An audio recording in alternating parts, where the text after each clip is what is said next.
Hello and welcome to the Indy Author Podcast. Today, my guest is LynDee Walker. Hey, Lindy, how are you doing?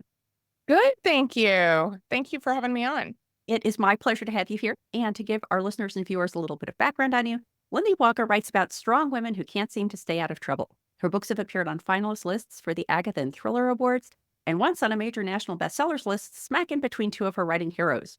An award-winning journalist, LynDee has covered everything from ribbon cuttings in high school football to capital murder trials and high-level police corruption.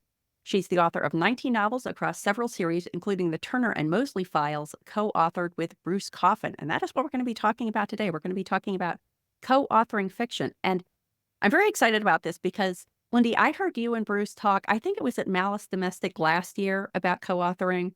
And I imagine that you guys have done like a bunch of joint conversations about co-authoring. But what I Yeah. proposed to you guys, and you were kind enough to sign up, is for me to talk to you individually so I can get like the perspective of each of you on what the experience was like. But I think one of the things, just to provide some context for this, is can you describe how the opportunity came about? Just the spark of the idea and kind of how those initial approaches happened. Okay, so it came about initially, I think, because I have entirely too many ideas and not enough time. Like I'm one of those people who has a 200-page file where I keep ideas that pop into my head in my computer, and I will never have enough time to write them all. And I didn't know actually until I started working with Bruce on this that not everybody's brain works that way. I just assumed that all of my writer friends had the same issue. And so I actually that my agent came into play here just because I was talking to him. We were having a catch-up call, and I mentioned this idea that I had about these young people with unlimited resources who could just hop on their private jet and go wherever and solve mysteries and find treasure. And he got very excited about it. And the publisher got excited about it, but then they looked at my like calendar and contracts, and I wasn't going to have time to write the first book until something like 2026. And so everybody kind of got together and said, well, if we found a co-author to work this series from the ground up and build it with you, then we get it to market faster. I wasn't really sure what I thought about that, like when it was first mentioned, but I agreed to put some thought into it. And the publisher had a list that they had been sent by a different agent of authors that were looking for a co-writing situation. And Bruce's name was on the list. And Bruce and I have been friends for a long time. And I've read his Detective Byron series and I like those books. So I was like, oh, Bruce has got chops. Like he can write. I've read his other books and he's a really nice guy and we're friends. So I guess we're going to talk to somebody. Let's talk to him. And I took a fair amount of back and forth. We had many conversations over the course of that summer. He wasn't sure that he could do what I was looking for. He wasn't sure if this was the setup he wanted. I'll leave it to him to say, like, I know what his responses are, but his wife and his agent and me all kind of bugging him about it because I got excited about it when I started thinking about the idea of getting the stories out faster. He eventually came around to, why don't we do a sample chapter and see if I can even do what you're looking for. And so he sent me that chapter. I was in line to pick up my son from basketball camp, and it was almost exactly 2 years ago. And it came into my phone, and I remember I opened it and I was reading and I was like, exactly what I want. And so we ended up, the three of us, managing to talk him into it. And we've had a great time with it. We said at the outset, we'll either be better friends by the time we get to the end of the first book or we'll hate each other. And And you can tell your side of which it was. probably true, but very, very happily, we have become much better friends and we are having a great time with these characters. It's been a lot of fun. Well, I like that idea that you factored in the professional, the creative aspect. So you knew Bruce's work and you knew he also is an award-winning author. You knew he was somebody you wanted to work with. And then the business side, which is that you had books you wanted to write that you didn't have time to write yourself. But also the personal side, because I have my only experience in co-writing fiction. I've co-written much more nonfiction, but co-writing fiction was a short story I did with a member of Sisters in Crime, Delaware Valley. And knowing that at least you have a solid personal foundation to begin with is really important. And I think that something I would advise based on my more limited experiences don't ignore your gut. if you're feeling uncomfortable for any of those reasons, creatively or professionally or personally, pay attention to that. Yeah, I agree. I think it's worked out well for us because we just had this sort of perfect storm of we were already friends and we both sort of had the same vision for the series from the get-go. Like it was really, really easy for Bruce to come into what I had already figured out and imagined and go, "Oh, I see. And what if we did this? And how about if we take it there?" And so the collaboration worked really well from the very beginning too. Yeah. Well, one of the things I did want to talk about is how you navigated the creative process. So describe a little bit what you brought as like the foundational idea for the story and then how that evolved in a way that might be different than if you hadn't been co-authoring it. Right. Okay. So we have two 20-something attractive folks who have, by very different paths, come into an awful lot of money as very young people. And so they have like nothing to do when they get up in the morning, particularly. There's no place they have to be. There's nothing they have to go do. This idea was really intriguing to me. Like if you really had an unlimited means, more money than you could ever possibly spend, what would you do with your time? And for someone as driven and ambitious as Avery Turner always was, which is how she made all this money at such a young age, she's been almost 12 months bumming around her beachfront mansion in the Florida Keys, and she's bored out of her mind and is looking for something interesting to do with her days. And then we have our Instagram influencer, Carter Moseley, is a sort of adrenaline junkie, jack of all trades. He's a deep sea diver. He teaches skydiving classes, but he's made himself an accidental fortune keeping a video diary of all his escapades on Instagram, has earned him millions of followers and sponsorship deals. And he's got an agent, and that the two of them plus Avery's assistant, which was, I knew from the outset that I didn't want a young woman in Jimmy Choo's shoes and Donna Karen's suit. I wanted Alfred from Batman for her assistant. They were the core of the idea. And then we wanted to find a way to write the genesis story of getting them into this treasure hunting game. And Bruce came in and was immediately interested in the characters and excited about writing about them. And it's hard for me now to remember 2 years later exactly which ideas came from where, because it all just sort of became like, this is what the story is. But specifically, I remember talking about her assistant, Harrison, came to be a retired homicide detective. Convenient. Somewhere in all of these. And now he's just Bruce in my head. Like when I'm writing about Harry, I hear Bruce's voice. So that part of it has been great fun. The treasure hunting part, I started off with a really ambitious idea of wanting to go to Antarctica, which we actually end up doing in the second book. But for the first one, we decided as a team that maybe we'd keep it in a domestic setting and let them get involved in this in locales that we knew well and understood how to write about, instead of having to put all the research into both learning to write in kind of a new genre and the treasure hunting story, and also into the location that they were going to be in and what the environment was going to be like. So the first book is set mainly on the East Coast of the United States. We go Florida, South Carolina, Maine, Virginia. I live in Virginia. Bruce lives in Maine. We both know the locations there very well, so they were easy to write about. And one of the things I've had a lot of fun with this series is that the history part of all the treasure hunts is based on actual legends and treasures that disappeared long ago and have never been found. So I started looking into Revolutionary War, Civil War era treasure that had gone missing on the East Coast and had not ever been located, and came up with the story from the General's Gold, which is a treasure the King of Spain was trying to send to Washington and his army to help fight the British back during the Revolutionary War. And it supposedly disappeared somewhere in a French ship between here and Europe and was never seen again. And so we just kind of spun off of what if it ended up here, and then it went there, and sent them on a fun little merry chase for it.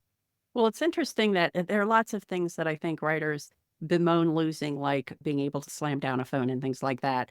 But I think that this idea of young people who both have made so much money they don't know what to do with themselves and are like, yeah, let's go treasure hunting, seems much more plausible than it might have like 10 years ago, because that's obviously the basis of like a very successful YouTube channel or something like that. And so Right. it's interesting to be able to jump on that. So is it a two point of view character story with you writing the female point of view character and Bruce writing the male point of view character? Talk about that a little bit. No, well, actually, the way that we do it is it's funny because everybody keeps telling us, we've had so many people who have walked up to us this spring at different events that we've been at and said, this is just seamless. I can't figure out how y'all are putting it together. And it's because what we do, I think, is a little bit different than what everybody expects. We've had a lot of writer friends who have gone through the books trying to pick out which chapters I wrote and which chapters Bruce wrote, but that's not exactly how we do it. So I am responsible mostly, like, I'm the idea person. So I generate the plot, like, I come up with all the major points for the story, where they're going, what they're doing. And then I send Bruce what we call it, a detailed outline. For the first book, he learned really quick off the bat that I have some control issues. With the first book, I think the outline I sent him was like 53,000 words. And What was the final book length? it came in about 102. Oh, By okay. the time everything was done, but my editor was he sent me back a note and said, "Gee, you left Bruce like 5 words short."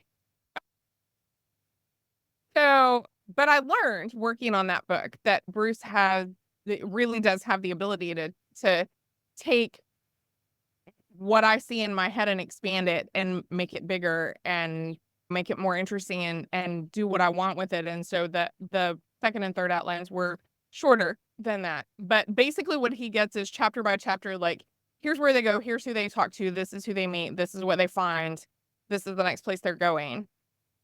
And I'll let him tell you about what he does with those. But he sends me back a rough draft when he's gone through them all and fleshed them out into full scenes. And then he says I go through it and sprinkle glitter on it. And so I just kind of go through and I add punches here and there and play around with the dialogue. And sometimes I take certain things that I saw as being bigger in the story and make them a little bigger. But that's kind of how we trade it back and forth. Is I send him the idea, he comes back with a draft, I go through and get to play around and revising, which has always been my favorite part of writing. I love having the draft done and knowing there's a whole story there and then getting to go back and fix it and sharpen it and really make it shine. And so since that part of it's always been so much fun for me, this has worked really well for me because I look forward to seeing what he's done with the characters and the story and the draft. And then I get to play with it and shine it up. And it goes to the editor. Yeah. There are a couple of, I think, nice lessons there. One is all the different ways you can slice and dice stuff. Yes. That idea of what part of the process do you like best. And that's a great consideration. Like, can you pair up with someone who's good at a part that you don't like so much? I definitely apply that when I'm in my nonfiction co-writing. Right. And then I think that the other lesson that could be drawn is, what is your goal? So the short story that I mentioned that I was writing with a fellow member of Sisters in Crime, Jean Gorman, both of us have stories based in Philadelphia. And we want it, like, the explicit purpose of this is as a giveaway so that we can cross promote each other's books. And so unlike the scenario where the goal is very much having it look seamless, it kind of didn't matter to us if the style was different because that was kind of the point. And so Right. I was writing my protagonist's point of view scenes. She was writing her protagonist's point of view scenes. And they were compatible because we had read each other's books and we knew the style would be generally compatible. But if it wasn't seamless, it kind of didn't matter because the purpose was not like, now we're launching a series with these two characters. It was very clearly cross promotion. And so the approach can really vary based on what you hope to gain from it.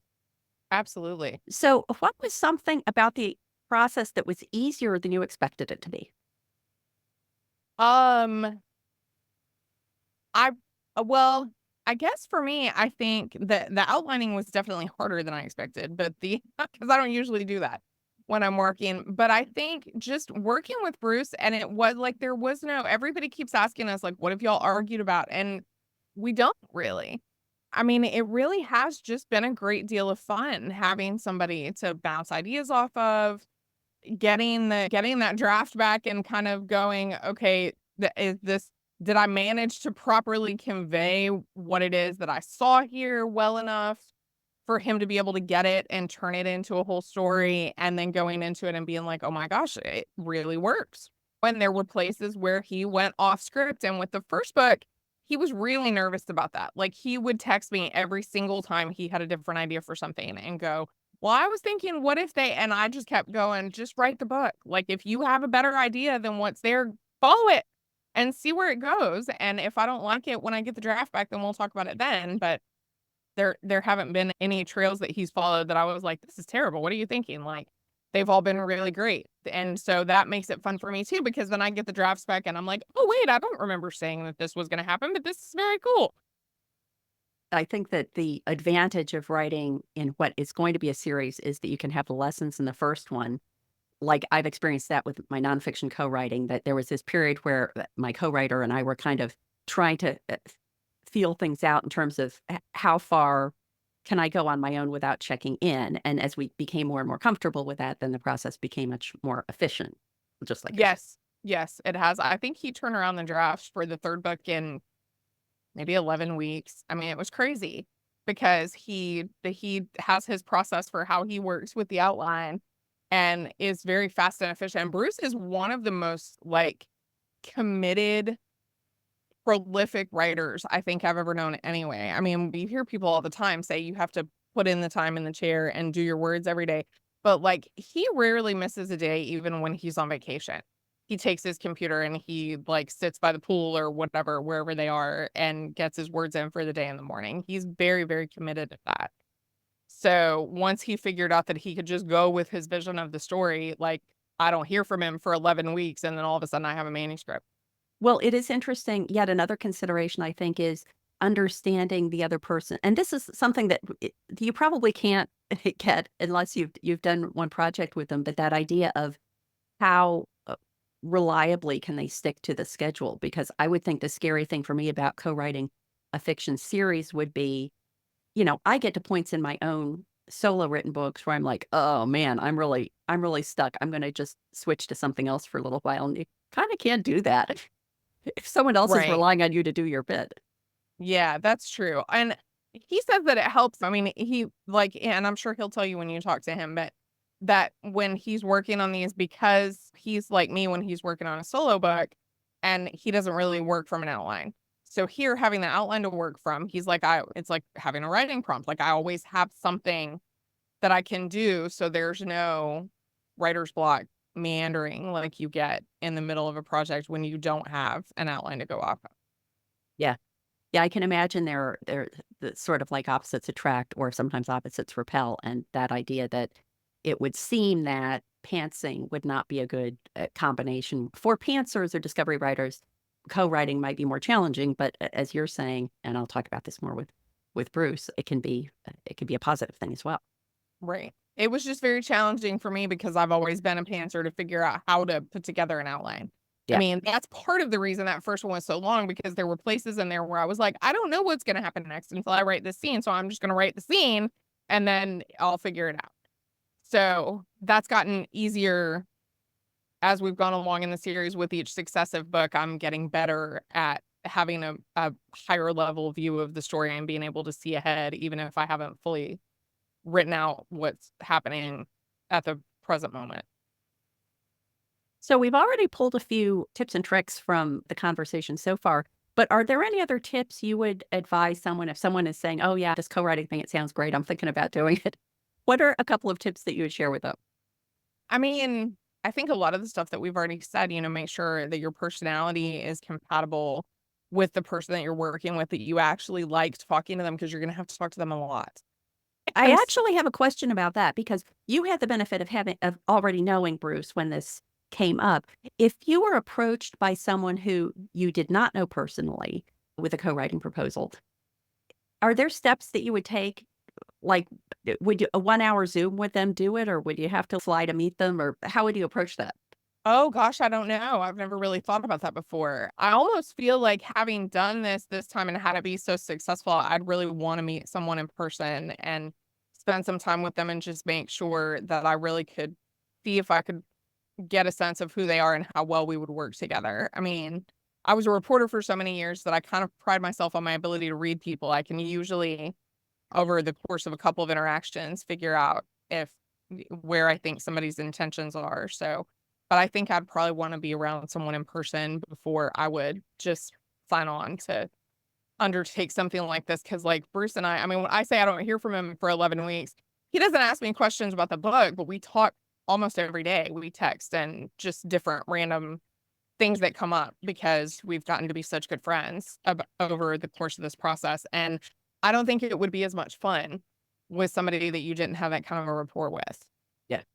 Yeah, it would seem, I think on the surface of it, it might seem extreme to get on a plane and fly to wherever your co-author is and spend the weekend. But especially if you're thinking about a series, I mean, that is like a creative marriage, and you're going to be spending a lot of time with the person. Yeah, It's worth it to make sure it's going to be a pleasant or at least energizing experience for you. for sure. Yeah. Any other tips that you would offer this prospective co-author? I think as long as you like, I feel like it's beneficial to be very clear about what the expectations are up front. And I think some people run into trouble because creative people have a tendency to not be as methodically minded. So a lot of the time, and I feel like it's also kind of uncomfortable sometimes to have those conversations and talk about, this is what we expect. This is how I envision this is going to work. How do you envision this is going to work? Because we really need to make sure everybody's on the same page. I think that helps it really run a lot smoother, because if you're trying to avoid something that might be an uncomfortable conversation, then you get 3/4 of the way into the first book and all of a sudden you've had something come up and they expected it to be completely different than you expected it to be. Like if he had sent me the draft back and thought this was just, I was going to proofread it and then send it to the editor and I wasn't going to change any of the stuff that he had done, that would have been very awkward and uncomfortable when we reached the point where he sent me the manuscript back. And I just think if you set the expectations and make sure you get into the details at the front, because if something is not going to work and you're going to have contention with the other person about that, it's better to know it before you start than after you're already in the middle of it. Yeah, and I think that the idea of it, as clearly as you try to lay it out, sometimes it doesn't come home until you're in the middle of it and you're saying, "Oh yeah, that's what we really meant when we were talking about resolving creative differences and having established a strong basis to have what might be an uncomfortable conversation, even if you did try to do your due diligence in prepping for those kinds of situations." Right. Cool.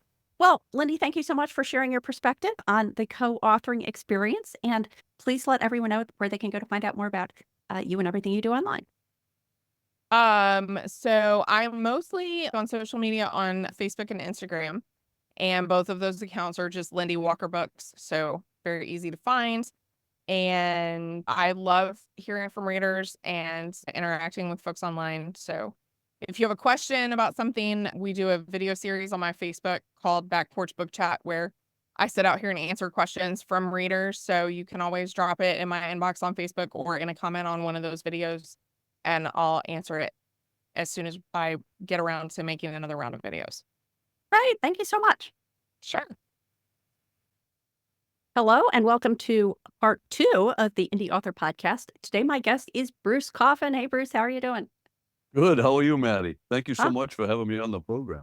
I am happy to have you back because you were a previous guest. I'll mention that in a moment. But to give our listeners and viewers a little bit of background on you, Bruce Robert Coffin is an international best-selling novelist and short story writer.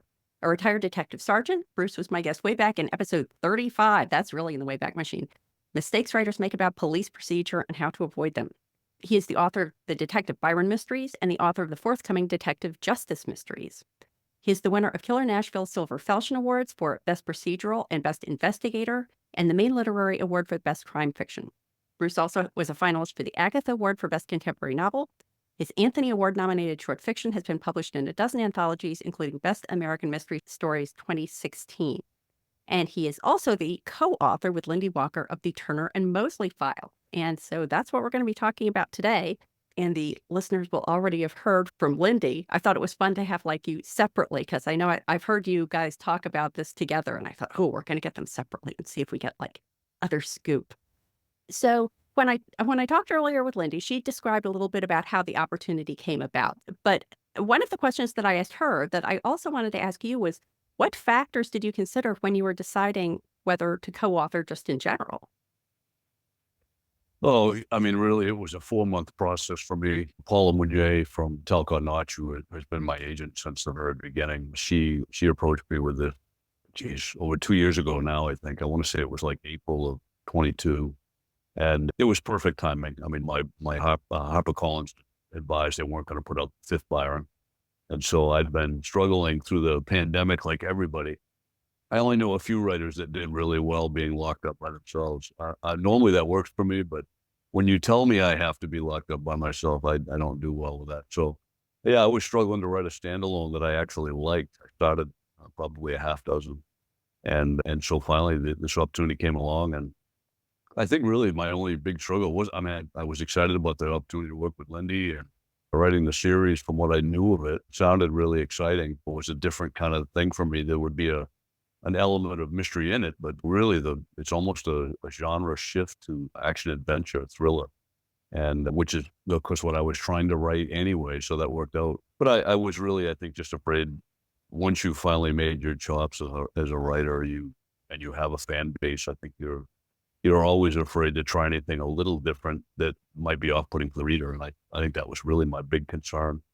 And Karen, my wife, Karen, was all for it. Lindy was all for it, and Paula was all for it. So really, I was kind of the holdout. But I talked to a number of writers. Really, I think the one that probably kind of got me over the hump, I needed to hear it, and I needed that maybe fatherly slap, was Reed Farrell Coleman. And I talked about it quite a bit at CrimeCon.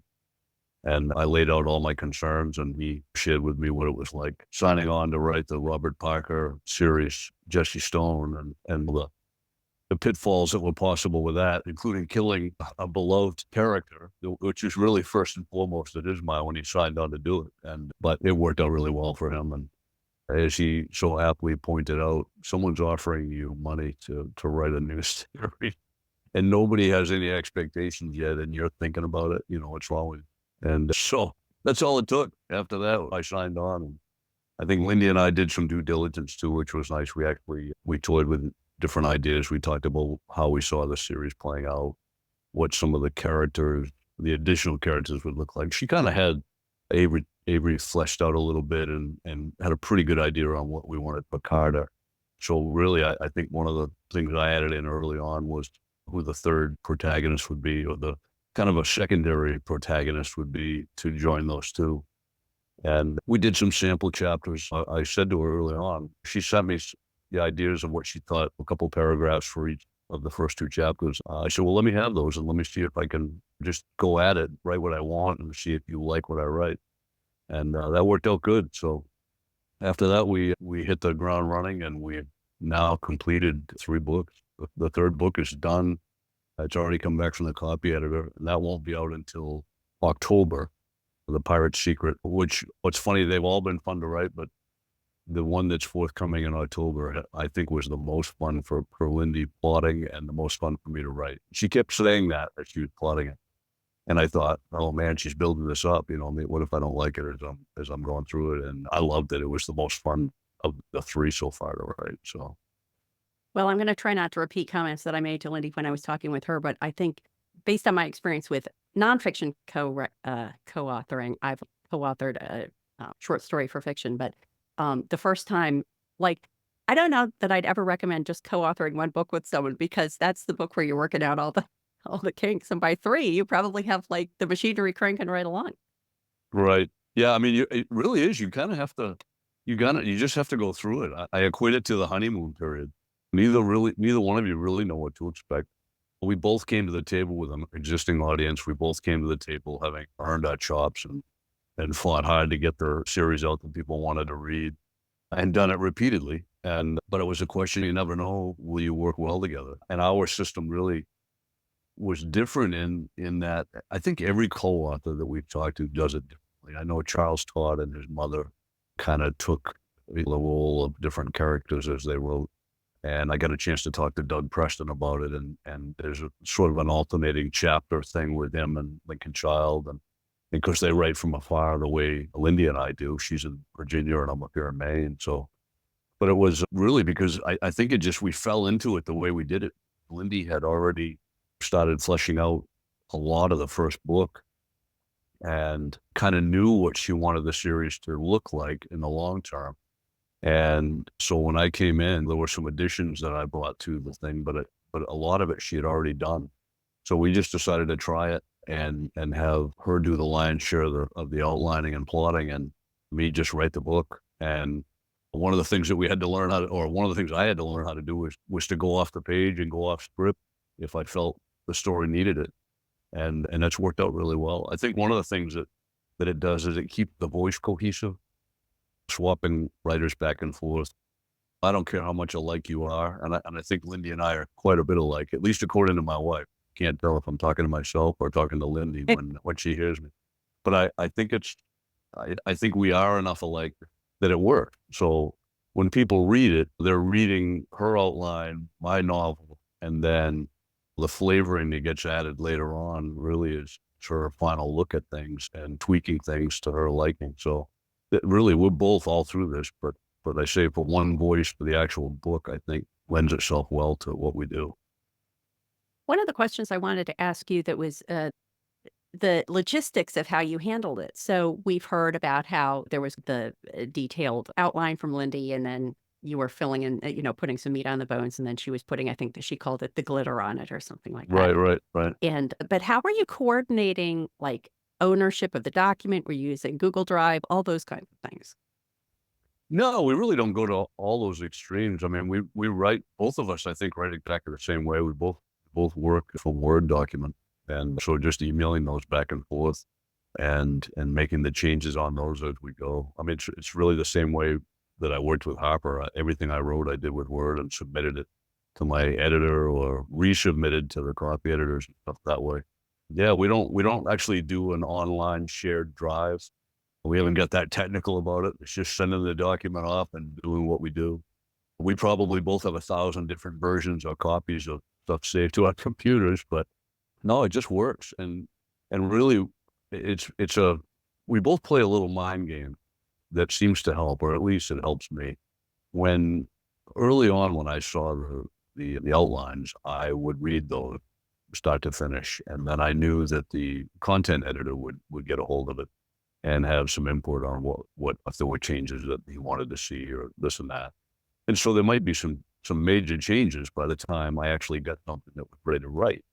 And we're not doing that, I don't think, on this book, but we did it to an extent, probably more on the first book, because like you say, that's the one where everybody's trying to figure out what the series is, how we're going to work together and get the thing off the ground and running. And I think we've done that to a lesser extent with the content editor early on as the series goes, and we're not using them at all this time, not until we finish the manuscript. But what ends up happening is, since I don't know what it's going to look like, I intentionally don't read ahead. So when I sit down to type for the day and do whatever I'm going to do, a chapter or two, or maybe a few scenes, I will just read that, and that's it. Whatever her notes are on that is as far as I go. And then I drop into my imagination and start typing. And when I come out again, I climb up out of the rabbit hole and come back to real life until the next day. And then I'll take a peek ahead again at what I have to write tomorrow. So I'm as excited to return to the desk each day as hopefully the reader is when they pick up the book, because I don't know what's going to happen next. So The direction could be very different. And then Lindy doesn't see the manuscript until I've finished it and at least had one good pass polishing it. So any changes I've made, they're the first time she's seen them. And so I get a real good, honest feedback kind of look at it from her. And anytime it's something that really ups the stakes of the story, she sends all of these texts back, and I'm sitting there kind of following along, because she'll tell me what she's thinking or what part she's at. And but you get those texts where she's like, if my house was on fire right now, I couldn't put this down. They're in the cave or whatever it is. That just makes me feel good. It means that what we've done together works, I think, for us and hopefully for the reader. That is fascinating. I would never have guessed that would be a way somebody would co-author fiction. And I would think that the danger would be kind of like a whisper down the lane thing, where the best example I can come up with is years ago when my audiobook narrator was narrating my first Yankee Nurse suspense novel, and she read a scene. It was a father and son conversation, and the reader had to leave that scene feeling sorry for the father, not for the son. But she had interpreted in a way that the father was being mean to the son, so the reader would have left that being sympathetic toward the son. And I was like, I try not to wade into the audiobook production side of things, but I'm like, that's really going to make a difference. Like, it's like, this is supposed to be sort of a character setting scene. It's going to make a difference if the reader leaves with more empathy toward the son than the father. And I can imagine that's what popped into my head when I was thinking of, like, if you're writing a scene and you don't know what well, I guess you do kind of know what it's leading to because you have the outline. You know what the outline is, right? When you're writing these, or am I No, not? I'm not. I am not taking a peek ahead. I mean, I think we discussed this at the beginning so much that we both knew what we wanted each Okay. story to be like. We knew how we wanted the relationship between the characters to be. We talked a little bit about what we saw each character as and what they needed to be or what they would become, the relationship thing. And it's really just been a matter of fleshing that out as we go. I mean, I think we know, both of us now, fully what makes all of these characters tick. And then if there's anything to be done with that to be tweaked or developed as we go, I think each story just sort of lends itself to how that's going to happen. It's the typical, some things aren't too far astray. You have your two protagonists, and Avery's bored and she's rich and looking for something to do, and along comes this dashing scuba diver instructor in the form of Carter Moseley. But she already has a companion and a protector in Harrison. And Uncle Harry, of course, is there for everything. He's the right hand. And when she's doing self-defense work and exercising, he's the punching bag. And he still has connections to the police force in New York, having worked with her mother, who was deceased. And so he's got tentacles in it. But so, right. And then, because Harry doesn't trust Carter, he's always going to be the protector and stuff. So I think there's some basic things that we laid out before we even got going on this. And Yeah. And then I just, as I'm writing, I take those to a different level, I hope, and sort of, there's almost a built-in character arc, I think, as the stories go along, where they start to be smoother with each other. The one thing that we did want to do, and I think we've accomplished that, was we wanted that origin story where they didn't just come to the table with all these magical skills, that they really were all fish out of water, and that each one of them had a knowledge that would allow them to combine to become world-renowned treasure hunters, really, which is what we wanted to see happen there. So I think it worked in that way, in that they're all amateurs at this, but they all bring a specialty to the table that allow them to work together. And that's really what these stories are, I think. So. And are you going to be surprised when you hear Lindy say that Uncle Harry is you? You know, everybody tells me that, and it's funny because they used to tell me the same thing about John Byron. Yeah. People say when they hear Harry speak, they hear my voice. So I think that's a stretch, that I could write a former homicide detective and an older guy, a little bit of a curmudgeon. I think that's a big stretch, Matty. How could you be thinking that? Right? I don't know. He's a blast to write, I will tell you. I think it's one of those cases where a secondary protagonist always wants to take over. It doesn't matter if we're talking about Holmes and Watson, or we're talking about Doc Holliday and Wyatt Earp. It happens for whatever reason. And Harry is a lot of fun for me to write, and it's gratifying to see that the readers are excited to see more Harry as they go too. You know, a lot of comments and stuff on the reviews and that type of thing. So I really enjoy that. To me, he's the comic relief. Our editor calls him the Eeyore of the series, but he is such a fun guy to write. So. Well, when they're casting the movie. Right? Exactly. I don't know who will play, but hopefully somebody really good looking. Well, that would be nice. And With a maybe Maine with a little accent. more hair than I'm sporting right now. So.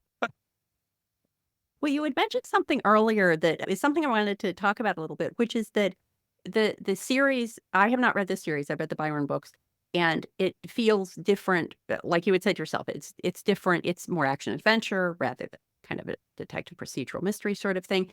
And I'm wondering how easy or difficult it was to make that move into something that sounds less gritty, I guess, than the Byron books. Was that an easy transition, difficult transition? How was that? I think it's just one of those things that you feel your way through it. We both talked about what we wanted, but until you actually start writing it, you don't understand, I don't think, fully what you can do. The hardest thing, I think, for me to grasp was that, having written already 4 procedurals, you're really on a ball field, is the analogy I use. Here's the foul lines.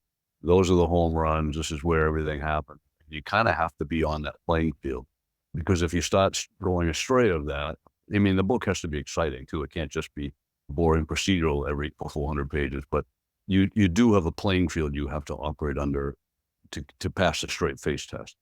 And I think in an action adventure and the types of things we talked about, the Indiana Jones kind of feel and the Clive Cussler kind of feel, and a lot of those kind of stories lend themselves to the extraordinary. You can put your characters in extreme situations that may not be overly realistic, but are very exciting, and try to get them out of it. I think all the cliffhangers we all grew up reading about and watching kind of entered into what we wanted to do.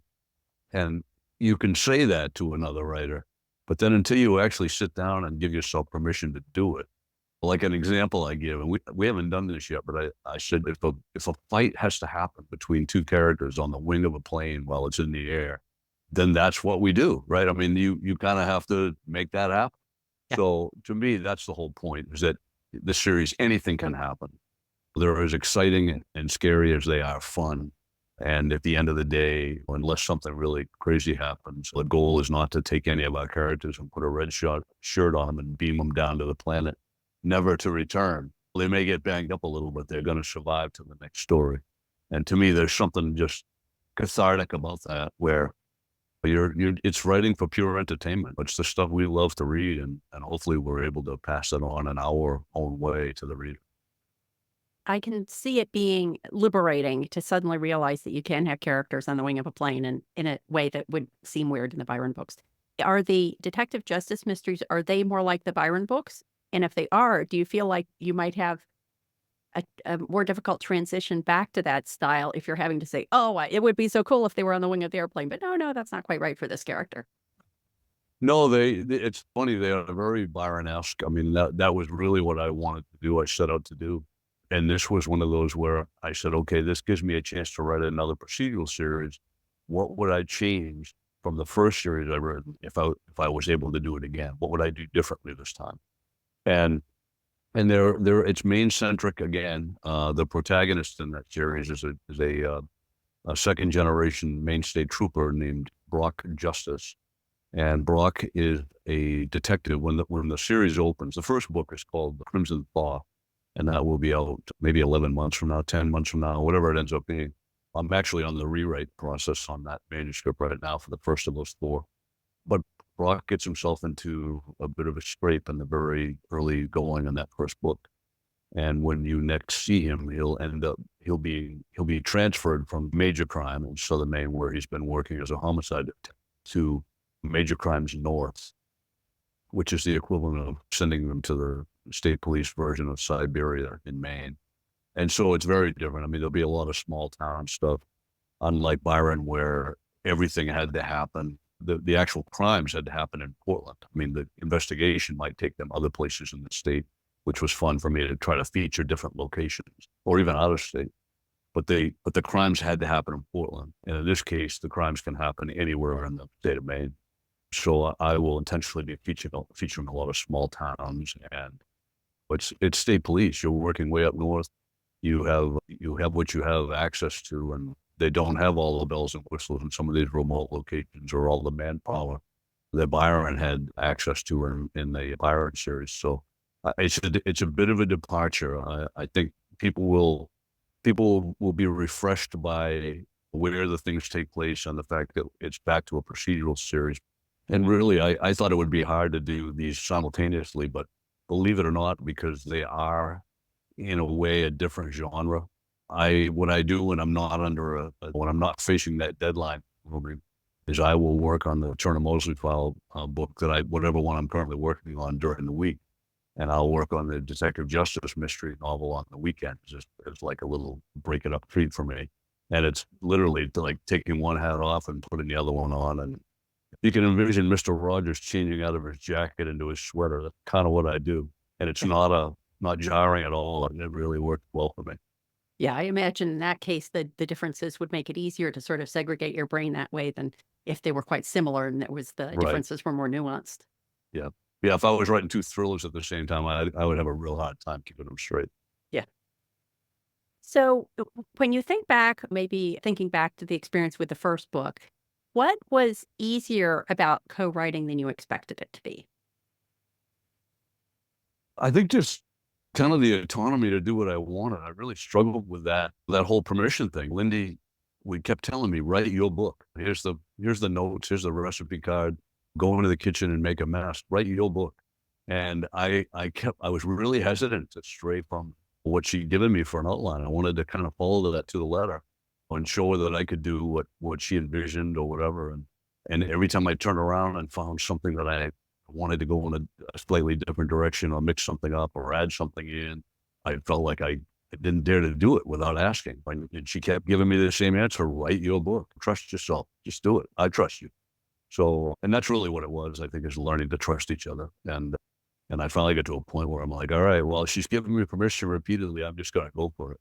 And until you get the feedback from that first book read through, when she gets the manuscript, I'm just as nervous about her reading it as I would be, the readership for the first time. And once I finally learned that lesson, that I could do what I wanted, and that she was okay with it, that it was going to work and be a good match, I just went with it. So I tell people I'm dating myself with this, but I said, we used to watch the Carol Burnett show. Everybody watched that, but they would practice all week. Everybody knew their lines, and they knew they were going to do a live taping in front of an audience. And Tim Conway, because he was such a great improvisational actor, would totally go off the script while they're halfway through a routine. He would just go somewhere else.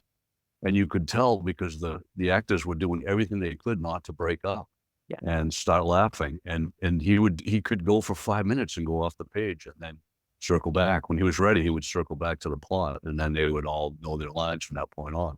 But he would force everyone else to improv. And I just remember that. And when I write, it's exactly what it feels like I'm doing.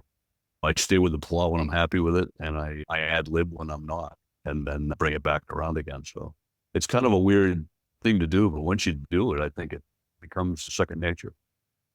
Yeah, that's an interesting take that Lindy and I talked a little bit about the importance of trusting your gut when you're assessing whether someone's going to be personality-wise a good match for you, and how sometimes likes attract and sometimes likes repel, or vice Right. versa. And so you have to look at it case by case. But I think what you're suggesting is that there's this other aspect of trust, that it's one thing to think that you can work effectively with someone, but another to have a trust there that both of you feel mutually that when you turn your baby over to the other one, they're going to take good care of it, and it's going to come back maybe a little different than they expected, but it's going to be all going in the direction that you have agreed to.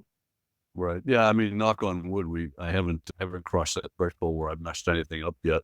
We both want the series to succeed, but our visions, I think everything we've done is kind of directed the story to be the best story it can be. And I think we both so far done well with that. We both talked at the beginning, and I'm leaving the option open for lobotomies for both of us by the time this is done. But the fact that who knows if we'll part friends or not. Right now, our writing is firing on all cylinders, and we're really enjoying the process. Like I say, it's the only question is how long we get to do this, and that's entirely up to the readership. But I'm having as much fun writing this series with her as I've ever had writing. So it's weird to know that you can take somebody else's baby and do this with it. It's kind of cool.